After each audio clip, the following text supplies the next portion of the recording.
Hello and welcome. This is Stephen Cavallo from the Business Firm. Today we're going to be looking at sponsorships for non-profit organisations, how to get them and how to become an attractive proposition for a potential sponsor. So let's begin with what a sponsor is. And I mean, obviously in this context, it's about a non-profit organisation that probably is aligned with some sort of a cause or maybe a disease or uh, some sort of a philosophy, and this organisation is seeking financial support in the form of a sponsor. Now, before we go into the mechanics of or the tactics of finding a sponsor, let's understand what sponsorship is. In essence, it really is trying to sell your organisation and its audience to to another organization, a commercial entity, who is trying to get to the same audience.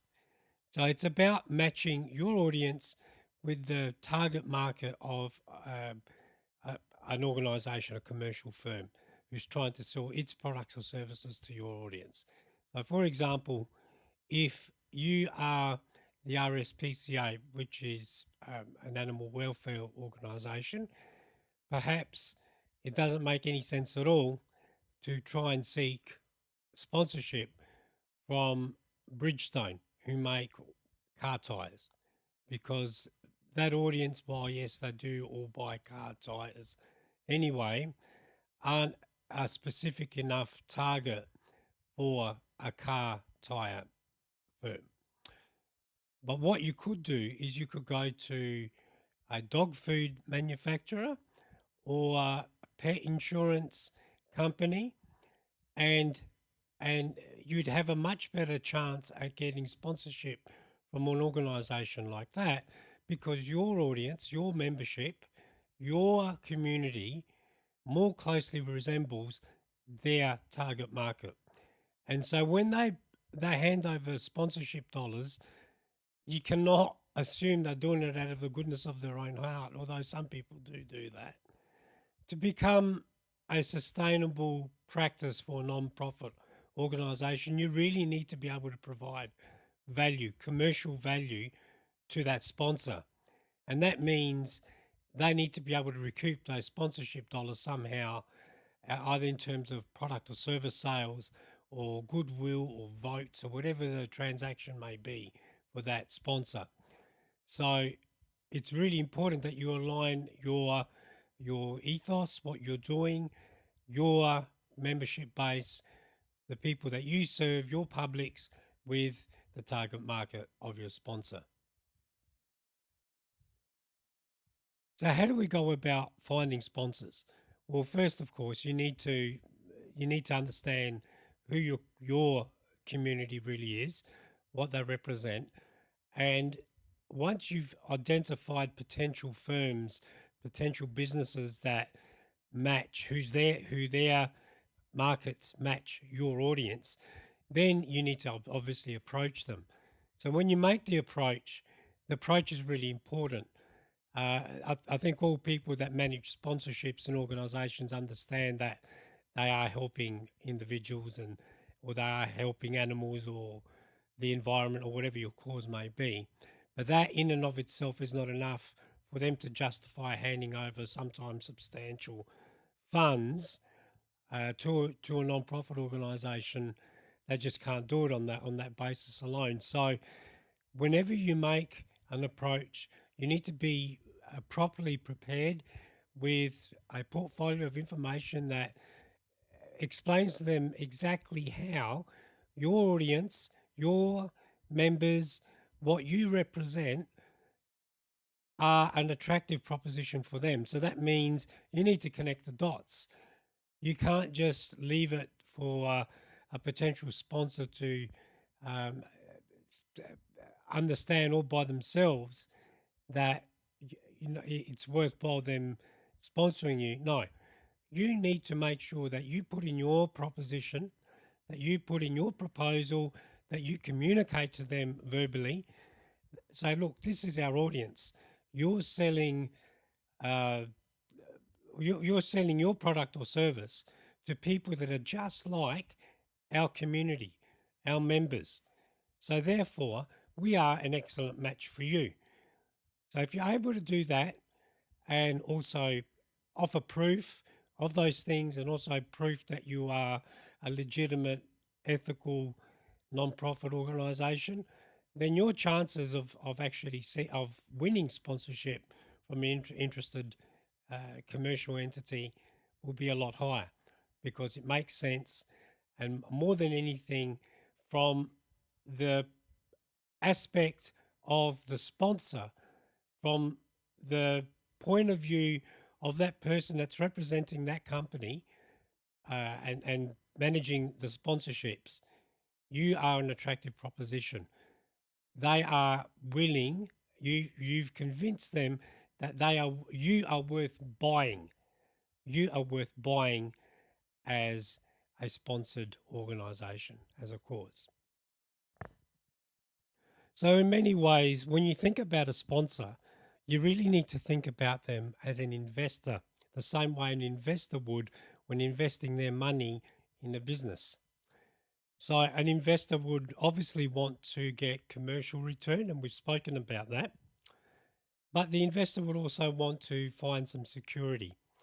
And so, perhaps you found a sponsor who's really comfortable and with the partnership, with the sponsorship, and who would like possibly to continue that relationship.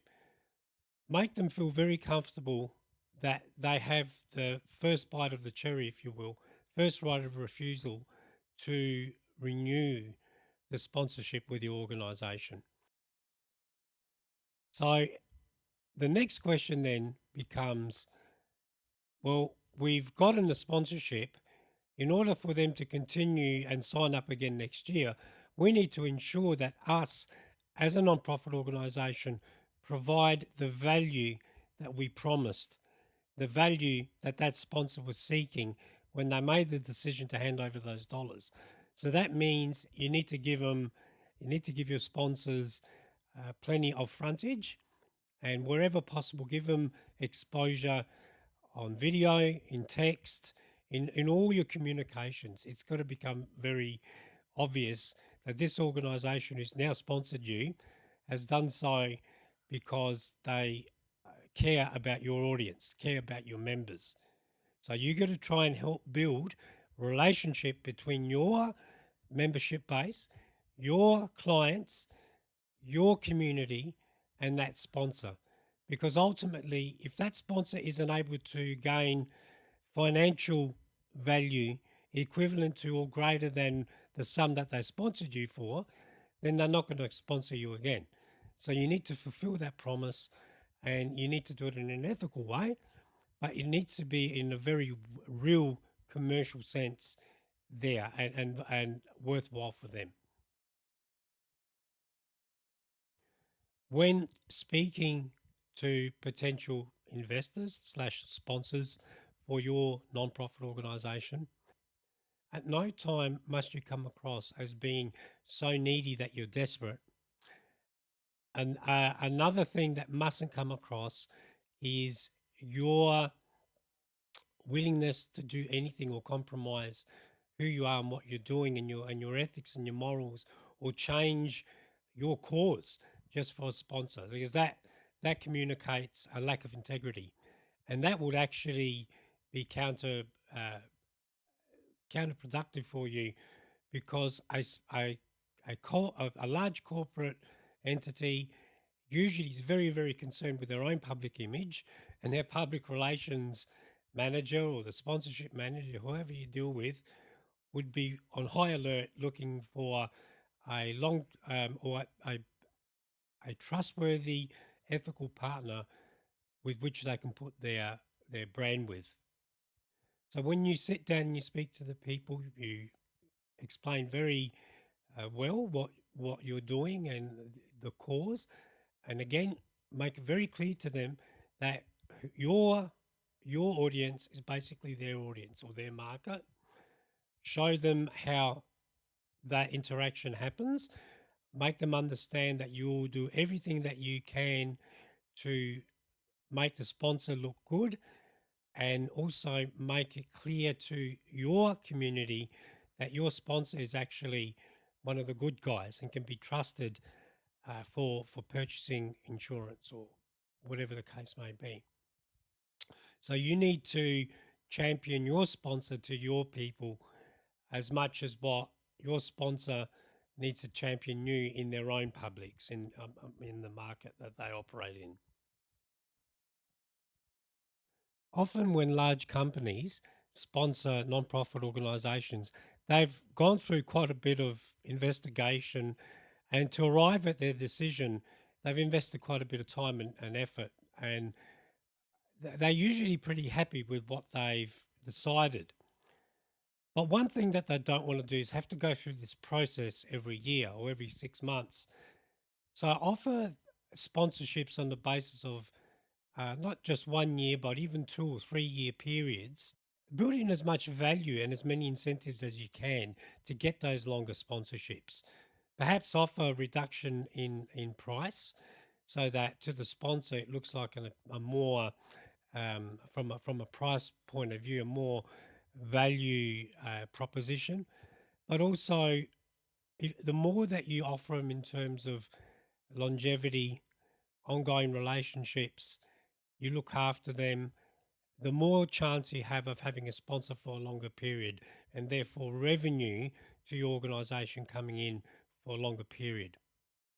It's a much more sustainable way of attracting sponsors or attracting investors into your non-profit organisation. You really must think of them as investors.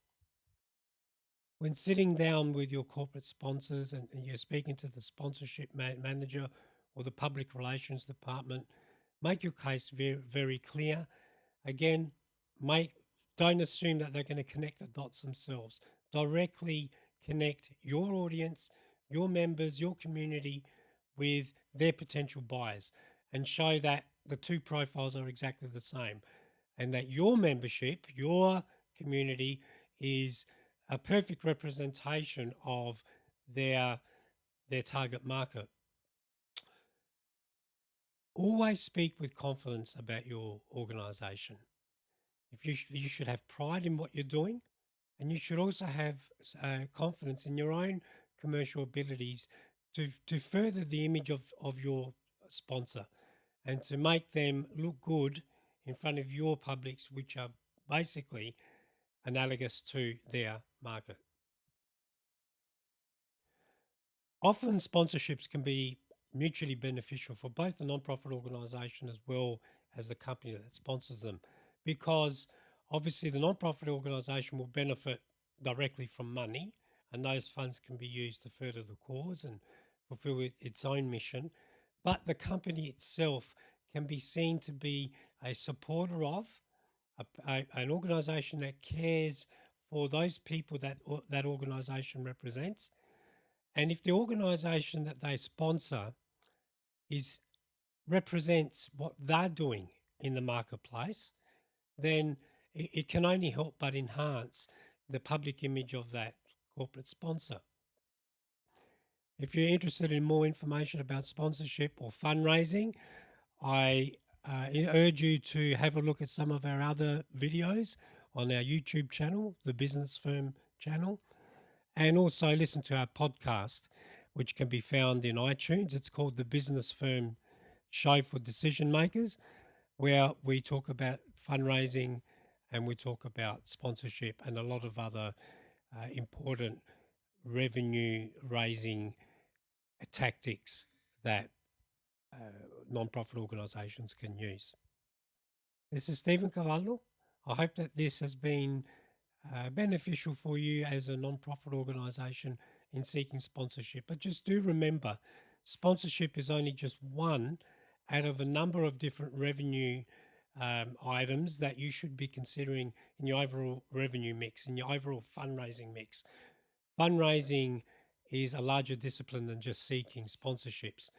And it is really important that non-profit organisations, in order that they be commercially sustainable and that they can be here tomorrow and the following week and the following year to help the people that they help adopt a strong commercial foothold, a strong commercial basis, uh, so that they can build revenue across multiple streams.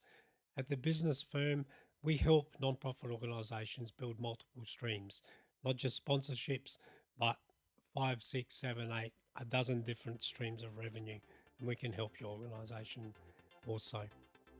You can visit our website at www.thebusinessfirm.com.au.